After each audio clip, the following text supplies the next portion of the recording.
आजाद भारत में बंगाल में जो हुआ वो आज तक नहीं हुआ कि एक सिटिंग मुख्यमंत्री एक प्राइवेट प्रॉपर्टी में घुसकर जहां मनी लॉन्ड्रिंग की कार्रवाई चल रही है ईडी के द्वारा, वहां चली जाए, ईडी के लोगों को धमकाए और पेपर स्नैच कर कर वॉकआउट कर जाए। आज देश के प्रमुख अखबारों में फोटो छपी है, वो वॉकआउट कर रही हैं पेपर लेकर। ये मामला क्या है कि कोल स्कैम को लेकर, कोल की स्मगलिंग और हवाला ट्रांजैक्शन को लेकर ईडी कार्रवाई कर रही है। उसमें कई जगह रेड वगैरह हुई और जो मिस्टर जैन हैं उसके कंसल्टेंसी फर्म के बारे में यह शिकायत आई कि करोड़ों रुपए का ट्रांजैक्शन यहां से हुआ है। यह बात हम नहीं कह रहे हैं, ईडी ने अपने ऑफिशियल स्टेटमेंट में कहा है जो उनके वेबसाइट पर है, उसकी कॉपी हमारे पास है, उन्होंने पूरा लिंकेज बताया है। ऐसे में वो काम करने गए थे और आपको मालूम है बंगाल कोल स्मगलिंग का एक बहुत बड़ा हॉट स्पॉट बना है। रूलिंग पार्टी के बहुत लोग का इन्वॉल्वमेंट है, उसकी चर्चा कई बार हुई है, हम लोगों ने भी किया है। यहां पर स्पेसिफिक केस था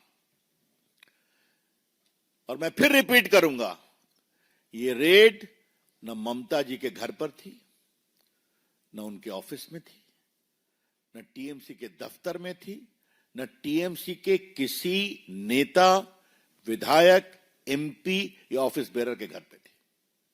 ये रेड थी एक प्राइवेट कंसल्टेंसी फर्म जिसके यहां करोड़ों रुपए के मनी लॉन्ड्रिंग की शिकायत आई थी कोल स्कैम में, उसको फैसिलिटेट करने के। और ये मैं फिर कह रहा हूं, ये मैं नहीं कह रहा हूं, ये बाकायदे उनके स्टेटमेंट में है जो उनके वेबसाइट पर है। आपको वो कॉपी हम दे देंगे प्रेस के बाद। ऐसे में ममता जाती हैं, वो सिटिंग चीफ मिनिस्टर है और समाचार पत्रों में यह भी लिखा हुआ है जैन का घर कहां है, गाड़ी छोड़ती हैं और फ्लैट में घुसती हैं, उनके पुलिस कमिश्नर जाते हैं, पुलिस अफसर जाते हैं और वहां ईडी के लोगों को हड़काते हैं और ये बहस करती हैं और कागज छीन करके लेके चली जाती हैं। उनका आचरण नहीं अमर्यादित, असंवैधानिक, शर्मनाक है, लेकिन लोकतांत्रिक मर्यादाओं का उन्होंने तार तार कर दिया है। The entire action of the chief minister is not only unethical, irresponsible, unconstitutional, but she has put the entire democratic process and governance to shame.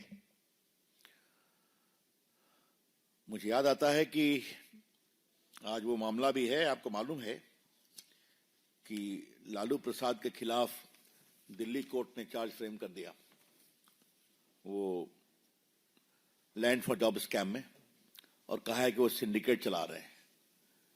जब चारा घोटाले की लड़ाई हम लोग बिहार में लड़ रहे थे, स्वर्गीय सुशील मोदी और हम, बड़ी लड़ाई थी, रेड हुई थी, लालू जी गिरफ्तार हुए थे। लेकिन एक बात मैं कहूंगा, कभी लालू जी या राबड़ी जी ने सीबीआई के दफ्तर में रेड करने की नहीं सोची थी।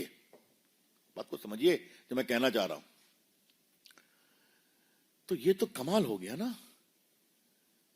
ममता जी, आपको घबराहट क्यों है? The BJP would like to ask madam Mamata ji, what is your linkage with that consultancy firm? आपको इतनी घबराहट हो गई? वो तो कंसल्टेंसी फर्म कई का काम करती है। लेकिन अगर घोटालों की जांच हो रही है, कोल स्कैम की जांच हो रही है, तो आपको इतनी परेशानी क्यों है? यह हमें बात समझ में नहीं आती। एक शब्द में कहूंगा, there is a lot of suspicious circumstances surrounding. Mamata ji एक सीनियर नेता है ना, 10 साल से मुख्यमंत्री हैं, 15 साल से, 14 साल से केंद्रीय मंत्री भी रही हैं, तो गवर्नेंस समझती हैं। ये क्या है? तो अगर ममता बनर्जी सारे नियमों, कानून, लोकतांत्रिक मर्यादा को तार तार करके गई हैं, तो वहां कुछ बहुत सेंसिटिव था जिसको निकालना जरूरी था। I repeat, there's a lot of suspicious circumstances surrounding the whole, I would say, barbaric action of Mamta ji. She is CM for 14 years, has been a central minister, knows the norms of governance.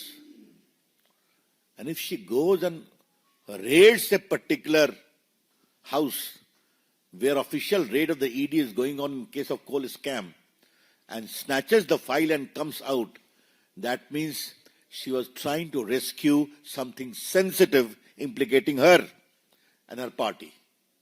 और क्या कहा जाए? इसका inference और क्या हो सकता है? और ममता जी ने कोई पहली बार तो किया नहीं है।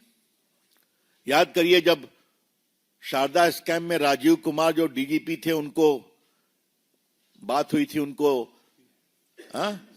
सीबीआई ने इंटरोगेट करने की बात की थी, तो वहां जाके धरने पर बैठ गई थी। संदेश खाली में उस मेन एक्यूज को बचाने के लिए क्या क्या नहीं किया। मुझे तो पार्टी ने कई बार बंगाल में एट्रॉसिटी की जांच करने के लिए भेजा है, चाहे वो लोकल बॉडी का इलेक्शन हो या ग्राम पंचायत में जो अत्याचार हुआ। मैं संदेश खाली भी गया था, तो संदेश खाली में कहा गया कि आप मत जाइए। मैंने कहा क्यों नहीं जाएंगे, देखा जाएगा। तो बाद में मेरी जो अपनी सिक्योरिटी थी, सीआरपीएफ, वो थी,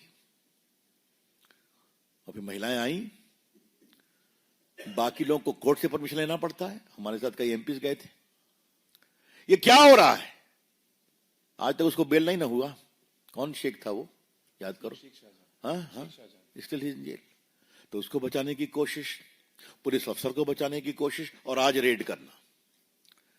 ये जो ममता जी का पूरा इतिहास है, ये बहुत ही दुर्भाग्यपूर्ण है। मैं तो आपको बताना ही भूल गया, ये जो medical college, car medical college में घटना हुई थी महिला के बलात्कार की, उस पर भी चली गई थी अपोज करने के लिए, पुलिस इन्वेस्टिगेशन को फ्रस्ट्रेट करने के लिए। तो क्या मतलब है? ममता जी ने कॉन्ट्रैक्ट लिया हुआ है क्या कि बंगाल में कोई भी फेयर पुलिस इन्वेस्टिगेशन नहीं होने देंगी? बंगाल के करप्शन में कोई भी सीबीआई या ईडी का इन्वेस्टिगेशन नहीं होने देंगी, क्योंकि हर जगह उनके सिस्टम के पांव हैं। और मैं क्या कहूंगा, everywhere there is a footprint of Mamata ji's ecosystem implicating all of them, therefore there is a scare। हम इसकी बहुत भर्त्सना करते हैं।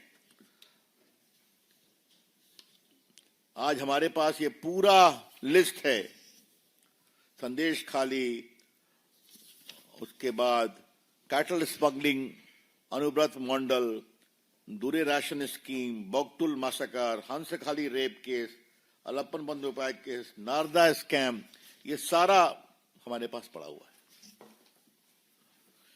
लेकिन आज की जो घटना है, बीजेपी की ओर से हम ममता जी की भर्त्सना करते हैं। We condemn outright the utterly irresponsible conduct of Mamata ji. और कानून के छात्र के रूप में हम कहना चाहेंगे, यह अपराध भी है। It is a penal offence कि जहां भ्रष्टाचार के खिलाफ जांच चल रही है, वहां जाके जांच को रोकना और फाइल को छीन करके बाहर निकलना। Mamata ji is guilty of serious penal offences. बड़े आपराधिक कानून से उनका वो अब उसके अभियुक्त बनना चाहिए। अब मामला आज कोर्ट में सबों ने गए हैं, बातें चलेंगी, लेकिन प्राइमा फेशिया उनका जो कंडक्ट है, और अभी तक इतना विस्तार से छपा है, ममता जी ने अभी तक इसको कॉन्ट्राडिक्ट भी नहीं किया है कि मैं नहीं गई, मैं गाड़ी से उतरी, पूछा और सीधा घुस गई। तो पार्टी की ओर से हम इसे बहुत ही कंडेम करते हैं मित्रों। एक खाली आपको बात कहना है, कि आज जो लालू जी के ऊपर जो चार्ज फ्रेम हुआ है, मैं उसकी एक ही बात कहना चाहूंगा आपके लिए.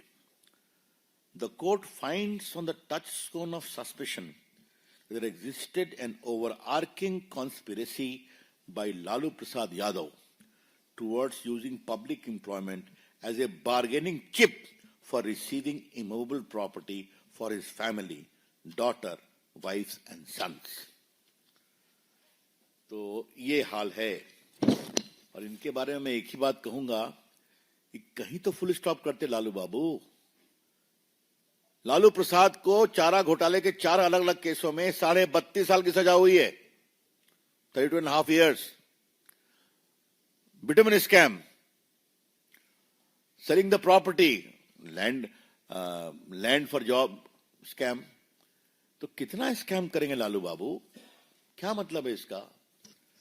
तो खैर, तो एक कहावत है, law will catch you up. वही हो रहा है. That's all, friends, from my side. I'm open to questions. Mohit, Times Now. Sir, today we saw that now the TMC MPs went to Karnataka Bhavan. They were protesting against the Home Minister, saying that ED is being used as a political tool. They have made it Home Minister versus Mamata Banerjee and the TMC. How do you see this? What else they will do? What else they will do? There are colleagues in the parliament, but this is completely irresponsible. Sometime they will go and gherao the election commission. Huh? Now they are going to the Home Minister. That means the honorable members of Parliament of the TMC are becoming the front soldiers to conceal corruption of TMC. यही है क्या?